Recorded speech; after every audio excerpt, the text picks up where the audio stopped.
अस्सलाम वालेकुम dear student. आज के इस लेक्चर में हम डिस्कस करेंगे फाइलम पोरीफेरा। इससे प्रीवियस लेक्चर में हमने किंगडम प्रोटिस्टा के बारे में डिस्कस किया था और कुछ जनरल टर्म्स के बारे में डिस्कस किया था। और उन जनरल टर्म्स के डिस्कस करने का पर्पस ये था कि इन फाइलम्स में हम वो तमाम चीज़ें डिस्कस करेंगे, और जब हम वो चीज़ें डिस्कस करें तो आपके लिए कोई प्रॉब्लम ना हो, आप उसको इजीली अंडरस्टैंड कर सको। तो हम पहला फाइलम डिस्कस करने जा रहे हैं किंगडम एनिमिलिया का। ठीक है। तो इसमें पहला फाइलम है फाइलम पोरीफेरा। इससे पहले हमने कैरोलस लीनियस की क्लासिफिकेशन के बारे में डिस्कस किया था, जिसमें उसने डिफरेंट टेक्सोन्स में ऑर्गेनिजम्स को क्लासिफाई किया था, यानी कि किंगडम, फाइलम और क्लास, ऑर्डर, फैमिली, जीनस और स्पीशीज में। तो ये किंगडम एनिमिलिया है और फाइलम इसका क्या है? पहला फाइलम है पोरीफेरा। सबसे पहले हम इसकी एवोल्यूशनरी पर्सपेक्टिव के हिसाब से बात करते हैं। तो जैसे कि हमने कल प्रीवियस लेक्चर में डिस्कस किया किंगडम प्रोटिस्टा के बारे में, और प्रोटिस्टा जो है इसको किंगडम ऑफ एक्सक्लूजन भी कहा जाता था, और उसके अंदर जो मेंबर्स थे दे वर यूनिसेलुलर और सिंपल मल्टीसेलुलर ऑर्गेनिजम्स। साइंटिस्ट और common people were very curious about multicellularity. तो जो ट्रॉपिकल वाटर के स्विमर्स हैं उनको एक ऑर्गेनिज्म मिला, और उस ऑर्गेनिज्म का नाम है फसेलिया फसेलिया। इसका कॉमन नेम है पोर्टुगीज मैन ऑफ वायर। ठीक है। जब उन्होंने उस ऑर्गेनिज्म को डिटेल में स्टडी किया तो ये देखा गया कि ये ऑर्गेनिज्म ग्रुप ऑफ सेल से मिलकर बनता है, और हमें पता है कि एक ग्रुप ऑफ सेल एक कॉमन फंक्शन परफॉर्म करता है। तो इनडायरेक्ट ये कहा गया कि जो फसीलिया फसीलिया है इसमें सिंपल मल्टी सेलुलैरिटी पाई जाती है। और जब और डिटेल में स्टडी किया गया तो तीन ऐसे फाइलम्स हैं जिसमें सिंपल मल्टी सेलुलैरिटी है। पहला फाइलम जो आज हम डिस्कस कर रहे हैं पोरीफेरा, उससे नेक्स्ट नाइडेरिया, और एक और फाइलम है स्टीनोफोरा, या टीनोफोरा भी आप उसको कह सकते हो। तो जो पोरीफेरा है ये जियोलॉजिकल टाइम स्केल में जो कैम्ब्रियन और प्री कैम्ब्रियन पीरियड है उसमें इसकी एवोल्यूशन हुई थी 550 मिलियन ईयर अगो। और तमाम एनिमल फाइला जो है वो कैम्ब्रियन और प्री कैम्ब्रियन पीरियड में इवॉल्व हो चुका था, और जेनेटिक बेसिस पे ये कहा जाता है कि porifera are the most primitive phylum. क्योंकि ये पहला फाइलम है और उसके बाद एवोल्यूशन के साथ साथ यहाँ से ही डिफरेंट फाइलम्स की एवोल्यूशन हुई है, इसलिए this phylum is the most primitive phylum, यानी कि सबसे पुराना फाइलम है ये। उसके बाद अगर हम मल्टी सेलुलैरिटी की बात कर ही रहे हैं तो डिफरेंट साइंटिस्ट ने डिफरेंट हाइपोथेसिस पेश किए कि जो मल्टी सेलुलैरिटी है वो हो सकता है कॉलोनियल पहले ऑर्गेनिज्म से, वहां से मल्टी सेलुलैरिटी ओरिजिनेट हुई है, या फिर सिंसेशियल हाइपोथेसिस है जहां से मल्टी सेलुलैरिटी ओरिजिनेट हुई है। कॉलोनियल हाइपोथेसिस जैसे कि यहाँ पे डिफरेंट सेल्स हैं और ये तमाम सेल्स एक दूसरे से इंडिपेंडेंट है, लेकिन ये कॉलोनी की फॉर्म में है। तो डिफरेंट साइंटिस्ट का कहना ये था कि ये एक कॉलोनी जो बनाते हैं ऑर्गेनिज्म, ये एक कॉलोनी ही जाके एक बाद में मल्टी सेलुलैरिटी इसमें आ जाती है। ठीक है। यानी कि तमाम सेल जो हैं वो फिर उसमें साइटोकाइनेसिस कैरियोकाइनेसिस होगी और एक पूरा इंडिविजुअल मल्टी सेलुलर बनेगा। उसके बाद जो सेंसिशियल हाइपोथेसिस है इसमें देखो यहाँ पे एक सेल है और इसके अंदर डिफरेंट न्यूक्लियस है। इसका मतलब है यहाँ पे केरियोगैमी हुई है लेकिन प्लाज्मोगैमी नहीं हुई है। केरियोगैमी मतलब न्यूक्लियस डिवाइड किया लेकिन साइटोप्लाज्म डिवाइड नहीं किया।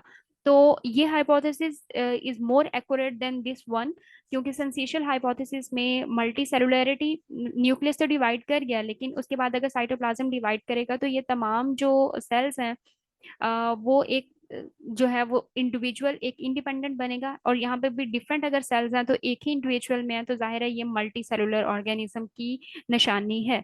तो सेंसेशियल हाइपोथेसिस और कॉलोनियल हाइपोथेसिस दिया गया मल्टी सेलुलैरिटी जब ओरिजिनेट हुई, जब उन्होंने फसेलिया फसेलिया को रिकॉग्नाइज किया।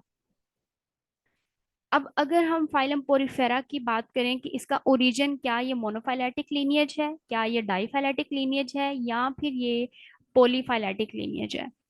डियर स्टूडेंट, मोनोफाइलेटिक लीनिएज के बारे में हमने कल भी डिस्कस किया था कि ऐसे ऑर्गेनिजम्स हैं जिनका इंसेस्टर सेम है, यानी कि स्ट्रक्चर सेम है, फंक्शन डिफरेंट हो सकता है। डाइफाइलेटिक लीनिएज मतलब दो डिफरेंट इंसेस्टर्स हैं। पॉलीफाइलेटिक लीनिएज का मतलब है सिमिलैरिटी है लेकिन इंसेस्टर उनका सेम नहीं है। तो आप कह सकते हो कि मोनोफाइलेटिक लीनिएज जो है ये होमोलॉजी की एग्जांपल है, और जो पॉलीफाइलेटिक लीनियज है, इसमें एनालॉजी आती है। तो इन तीन फाइलम्स में जो मोस्ट सुटेबल है पोरीफेरा के अंदर के लिए वो है मोनोफाइलेटिक लीनियज। तो जो फाइलम पोरीफेरा है वो मोनोफाइलेटिक लीनियज उसके लिए मोस्ट सुटेबल है, क्योंकि अगर हम देखें कि तमाम जो ज्यादातर एनिमल्स हैं वो सिंगल इंसेस्टर से ओरिजिनेट हुए, और उनमें सिमिलैरिटी क्या है? एस्टर की formation, cell junctions, flagellated sperms और प्रोटीन की मूवमेंट। मतलब जो प्रोटीन मूवमेंट में इन्वॉल्व होती है, तमाम चीजें सारे ऑर्गेनिजम्स के अंदर सेम है। तो इसलिए कहा जाता है कि monophyletic lineage is the best lineage that describe animal phyla या फिर पोरीफेरा। अब पहले हम डिस्कस करेंगे इसके जनरल फीचर्स। पोरीफेरा नाम से पता चल रहा है पोर बेरिंग ऑर्गेनिजम्स हैं इसके अंदर, ठीक है। अब इसके अंदर जो स्पीशीज हैं वो 9,000 स्पीशीज हैं। जो एफएससी की बुक है वहां पे 5,500 स्पीशीज हैं। अगर आप एफएससी के स्टूडेंट हैं तो आप अपनी बुक को फॉलो करेंगे। ये जो स्पीशीज का नंबर मेंशन है ये Miller and Harley zoology B की बुक में ये नंबर मेंशन है। पोरीफेरा के जो मेंबर्स हैं ये ज्यादातर मैरीन है, प्रीमेरली मैरीन, कुछ फ्रेश वाटर भी हैं, ठीक है। अब इनके पास लेवल ऑफ ऑर्गेनाइजेशन प्रेजेंट नहीं है। लेवल ऑफ ऑर्गेनाइजेशन का मतलब है इनके पास सब एटॉमिक पार्टिकल्स, एटम्स, एटम मिलके मॉलिक्यूल्स बनाते हैं, मॉलिक्यूल्स मिलके ऑर्गेनेली बनाती हैं, ऑर्गेनेली मिलके सेल बनाती हैं, टिश्यू, ऑर्गन, ऑर्गन सिस्टम। इनके पास ऐसा कोई सिस्टम नहीं है। इनके पास सिर्फ और सिर्फ सेल प्रेजेंट होता है, ठीक है, और वो सेल भी लूजली ऑर्गेनाइज्ड होते हैं। इसके बाद इनके पास कोई सिमिट्री नहीं हो। सिमिट्री का मतलब है अरेंजमेंट, बॉडी की अरेंजमेंट इनके पास कैसी है। या तो ये एसिमेट्रिकल हैं और कुछ केसेस ऐसे हैं जो कि रेडिली सिमेट्रिकल भी हो सकते हैं। इनके पास कोई ऑर्गन नहीं है, क्योंकि ये सिर्फ और सिर्फ सेल्स हैं इनके पास कोई टिश्यू भी नहीं है। जब टिश्यूज नहीं है तो इसका मतलब है कोई ऑर्गन भी नहीं होगा, तो इनके पास कोई ऑर्गन नहीं होता। इसके अलावा इन पे कोई सेलुलर ग्रेड ऑर्गेनाइजेशन का नहीं होता। इनके पास सिर्फ दो पोर्स होते हैं। एक पोर है ओस्टिया जहां से वाटर एंटर करता है, और एक पोर है ओस्कुलम जहां से वाटर एग्जिट करता है। इसके बाद इनके पास एक कैविटी होती है, और इस कैविटी का नाम है स्पॉन्जोसेल कैविटी। ये अगर हम इनकी रिप्रोडक्शन की बात करें तो रिप्रोडक्शन इनकी एसेक्सुअल भी होती है और सेक्सुअल रिप्रोडक्शन भी होती है। एसेक्सुअल रिप्रोडक्शन इनकी बडिंग के जरिए होती है, और ये बर्ड उनकी बॉडी के अंदर बनता है। अगर बर्ड अंदर बन रहा है तो इसको हम गैम्यूल्स कहेंगे, ठीक है। इंटरनल बर्ड है तो इसको हम गैम्यूल्स कहेंगे। और इसमें रीजनरेशन भी होती है, इसमें फ्रेगमेंटेशन भी होती है। इसके अलावा इनमें सेक्सुअल रिप्रोडक्शन भी होती है। इनके पास कोई ऑर्गन सिस्टम नहीं है। इसका मतलब है कि इनके पास कोई नर्वस सिस्टम भी प्रेजेंट नहीं होगा। लेकिन इसके बावजूद ये जो स्टिमुलस है उसको रिसीव करता है और उसको रिस्पॉन्ड करता है, और उसको रिस्पॉन्ड करने के लिए इनके पास neuro secretory, neuro sensory cells होते हैं। इनकी डेवलपमेंट इनडायरेक्ट होती है। इनडायरेक्ट डेवलपमेंट का मतलब ये होता है कि जैसे ह्यूमन के केस में ह्यूमन का बेबी ह्यूमंस के जैसा ही होता है, कोई दरमियान की स्टेज नहीं होती है। अगर जाइगोट बन रहा है, जाइगोट के बाद जो है वो लार्वा बन रहा है, लार्वा के बाद अडल्ट बन रहा है, तो ये डेवलपमेंट इनडायरेक्ट होती है। तो जितने भी हम फाइलम डिस्कस करेंगे उन सब में इनडायरेक्ट डेवलपमेंट होती है, क्योंकि उसमें लार्वा बनता है। अगर लार्वा बनेगा तो इसका मतलब है डेवलपमेंट क्या है, इनडायरेक्ट है। इसके बाद इनकी क्लीवेज जो है ये होलोब्लास्टिक है। होलोब्लास्टिक का मतलब है जो जाइगोट है ये कंप्लीटली डिवाइड करता है। अब कोई सेल कंप्लीटली तब डिवाइड कर सकते हैं जब उसमें यॉक का कंटेंट बहुत कम है या फिर ना होने के बराबर है, ठीक है, या फिर यॉक नहीं है। अब इनकी जो रेस्पिरेशन है और नाइट्रोजनस वेस्ट है इसके लिए भी कोई स्पेशल सिस्टम नहीं होता, और ये दोनों प्रोसेसेस डिफ्यूजन के जरिए हो रहे होते हैं। क्योंकि इनके पास ना तो कोई टिश्यू है, ना ऑर्गन है, ना ऑर्गन सिस्टम है, तो इसलिए हम इसको एवोल्यूशनरी डेड फाइलम भी कहते हैं। And this is a very important MCQ in PPSC exam. काफी दफा ये पूछा जाता है कि which phylum is evolutionary dead phylum. तो पोरीफेरा जो है ये एवोल्यूशनरी डेड फाइलम है, और it is a most primitive phylum. अब अगर हम इनके सेल टाइप की बात करें या बॉडी वॉल की बात करें, तो जो स्पॉन्जीज हैं इसकी सबसे बाहर वाली लेयर है प्नेकोडर्म, अंदर वाली है मिजोइल, और तीसरी लेयर है क्वेनोसाइट्स। पनेकोडर्म लेयर जो है ये पनेकोसाइट सेल्स मिलके बनाते हैं। साइट्स का मतलब होता है सेल्स, और ये आउटर मोस्ट लेयर है, ठीक है।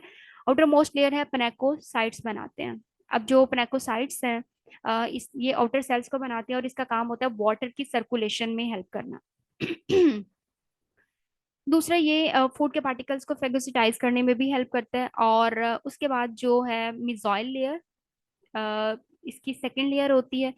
और अगर हम मिजॉइल से पहले स्पोरोसाइट्स की बात करें तो इसमें जो स्पोरोसाइट्स प्रेजेंट होते हैं, ये एक ट्यूब है जो कि प्नेकोडर्म बनाती है, यानी कि प्नेकोसाइट्स बनाते हैं। अब जो ये ट्यूब है, पोरोसाइट्स है, यहाँ से वाटर एंटर कर रहा है, तो इस पोर को हम कहेंगे ये ओस्टिया है।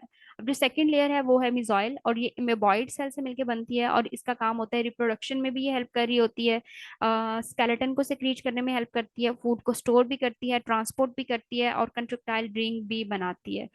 और इसके बाद जो सबसे अंदर वाली लेयर है, मोस्ट इनर मोस्ट लेयर जो है, वो है क्वेनोसाइड्स। क्वेनोसाइड्स जो है ये स्पोंजोसील कैविटी है, इसका मतलब है कि जो स्पोंजोसील को लाइन कर रही है, इट इज अ क्वेनोसाइड्स। और इसके पास ये फ्लैजिलेटेड सेल्स होते हैं जो कि यहाँ पे आपको नजर आ रहे हैं।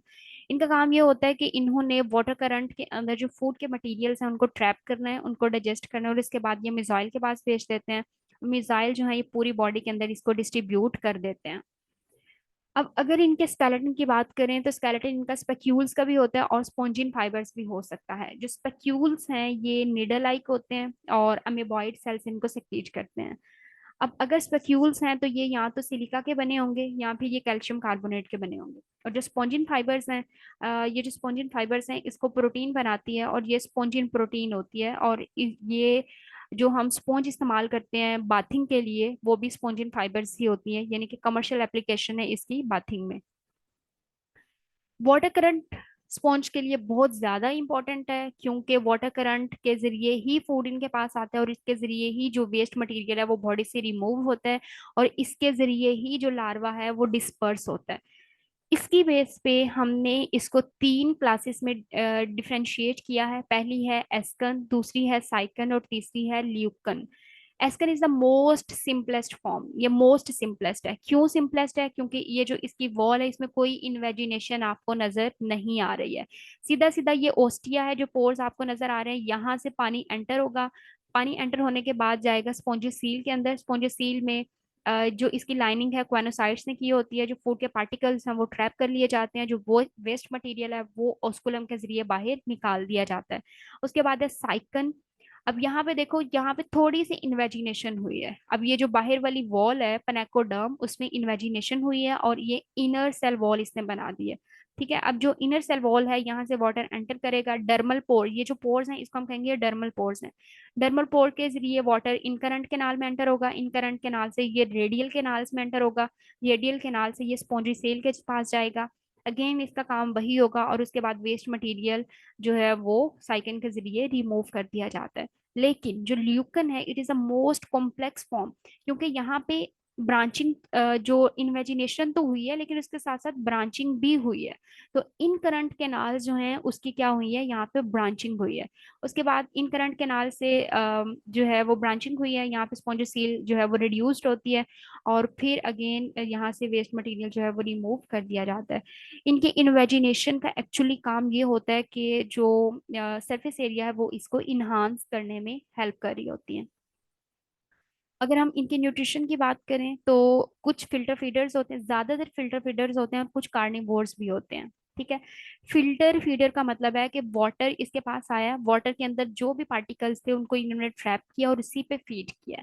ज्यादातर ये डाइनोफ्लैजिलेट्स पे, बैक्टीरिया पे, वायरसेस पे और डिब्रीज पे फीड करते हैं। ठीक है। और कुछ कार्निवोर स्पीशीज भी हैं। तो इस तरीके से इनके डाइजेशन होती है। जब फूड अंदर चला जाएगा, क्वेनोसाइट्स जो है उसको ट्रैप कर लेंगे, वहां पे डाइजेशन होगी, उसके बाद ये मिज़ाइल के पास भेज देते हैं। मिज़ाइल पूरी बॉडी में डिस्ट्रीब्यूट कर देती है, और वेस्ट मटेरियल भी अगेन मिज़ाइल से बाहर क्वेनोसाइट के पास, क्वेनोसाइट से स्पॉन्जोसील के पास, और स्पॉन्जोसील इसको बॉडी से ओस्कुलम के जरिए निकाल देती है। एक्सक्रीशन और एस्पायरेशन के लिए कोई स्पेशल ऑर्गन सिस्टम नहीं है। एक्सक्रीशन इनकी जो है वो किसके जरिए होती है? डिफ्यूजन के जरिए होती है। और इनका नाइट्रोजनस वेस्ट हमेशा अमोनिया की फॉर्म में होता है, और एस्पायरेशन भी डिफ्यूजन की फॉर्म में होती है। रिप्रोडक्शन ये सेक्सुअल भी करते हैं और ए सेक्सुअल रिप्रोडक्शन भी होती है।